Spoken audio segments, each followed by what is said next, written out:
Please be aware that there may be bright or flashing lights in this video. If you have any medical issues that may be aggravated by this, please remove the headset now. Today, we will be visiting the Great Basin Museum in Delta, Utah. The museum was established in 1989 and tells the story of Millard County. The Great Basin area is part of a federal national heritage area which receives funding for conservation, education, and promotion of heritage resources. Stepping into the museum is like entering a time machine, with displays as old as 300 million years and as recent as yesterday. Let's begin our tour. The Delta Museum has gathered artifacts and antiques from many time periods in its history. Early settlers in Millard County traveled from place to place on foot, on horseback, and in horse-drawn carriages, like the one you see here. The green frame supports double bench seating. Notice the large, bright yellow wheels.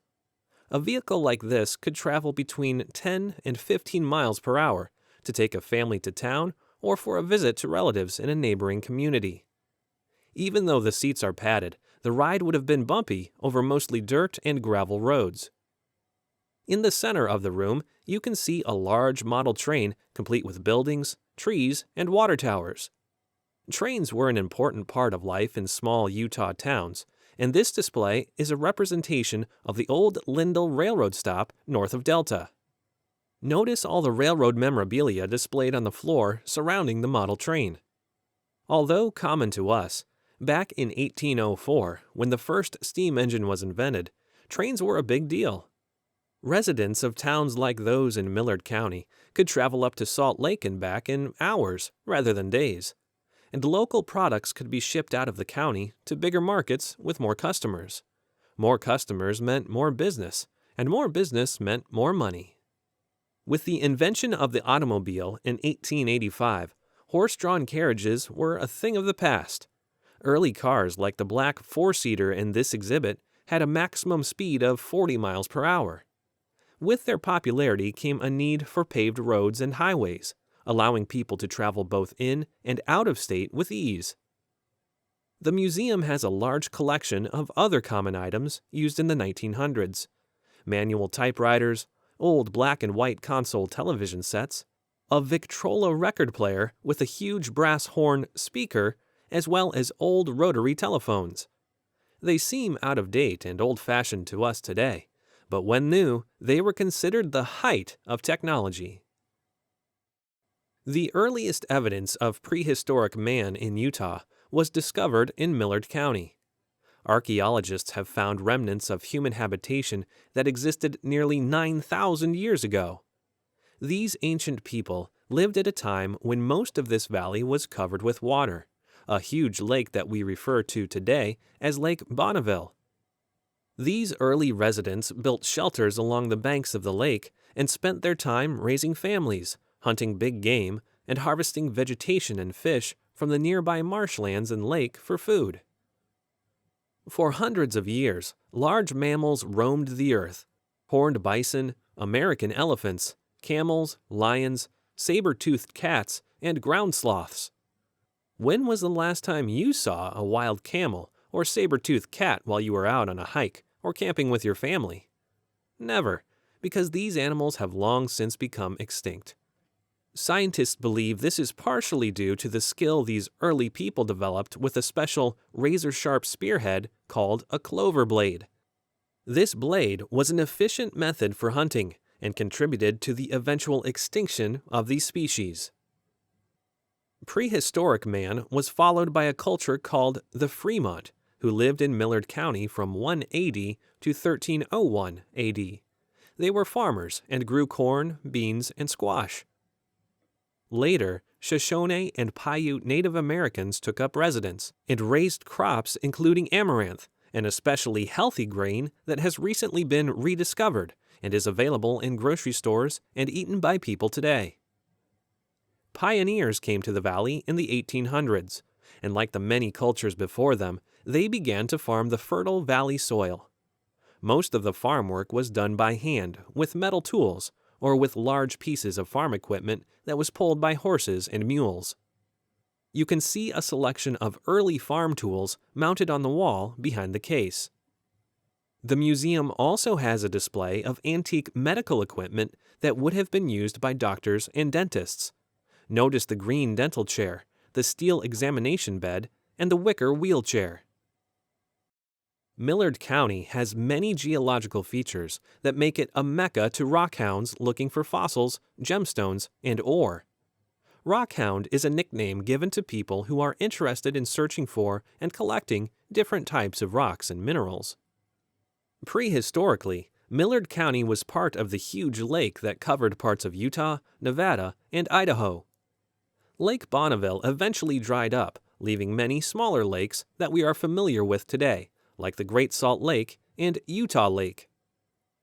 The Sevier Desert, which is located nearby, was once the bottom of Lake Bonneville and is an area rich in fossilized insects, plants, coral, and sea life.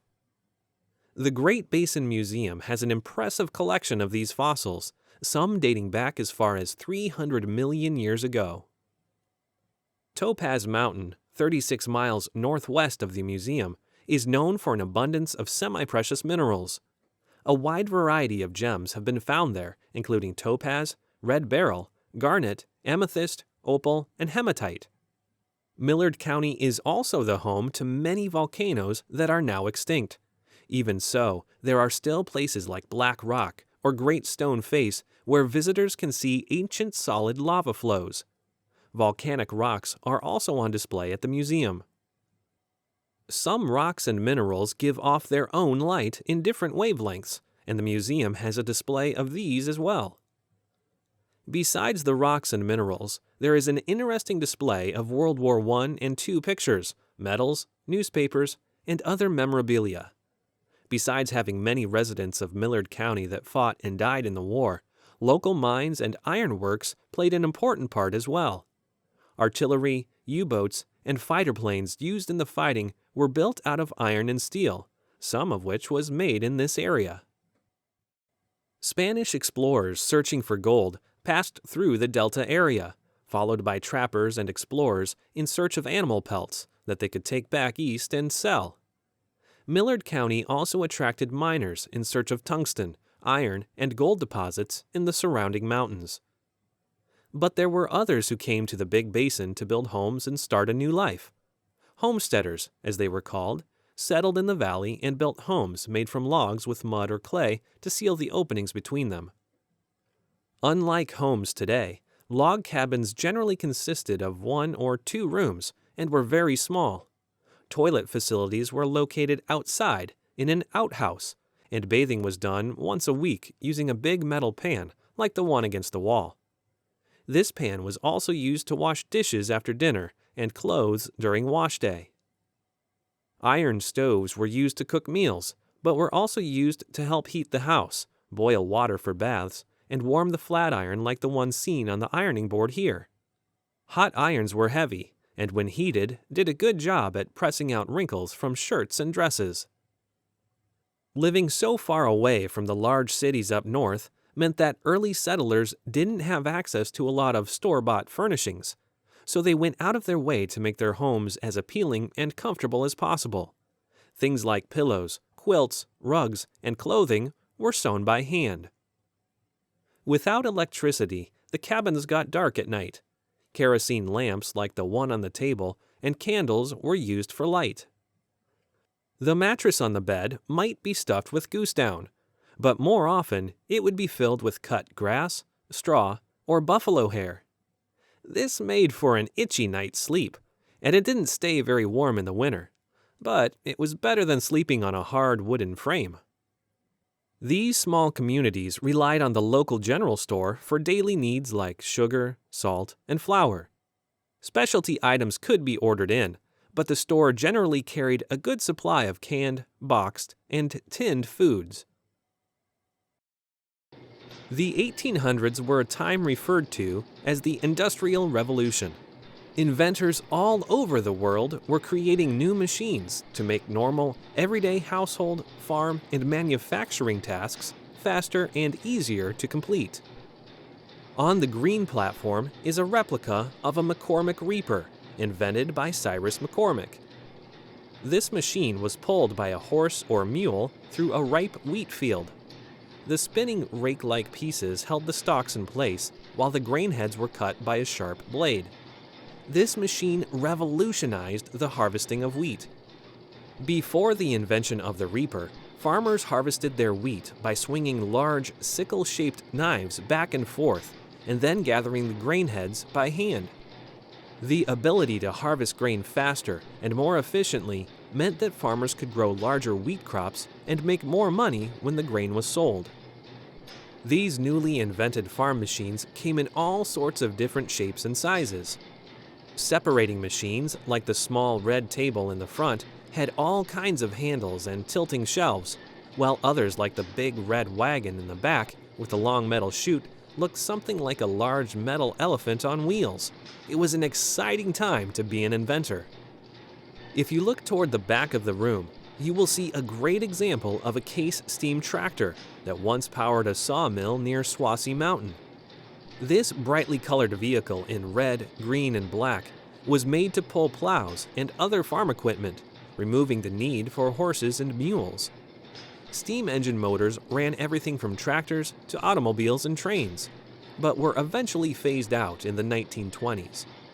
Lighter and faster internal combustion engines, like we use today, were powered by kerosene or gas and became the standard for engine building. Millard County still has a strong agricultural economy, with products like grain, oilseeds, cotton, melons, potatoes, and sweet potatoes being grown on farms today. The giant farming machinery that you may have seen being used by growers now couldn't have been invented without the strides made by these early machines.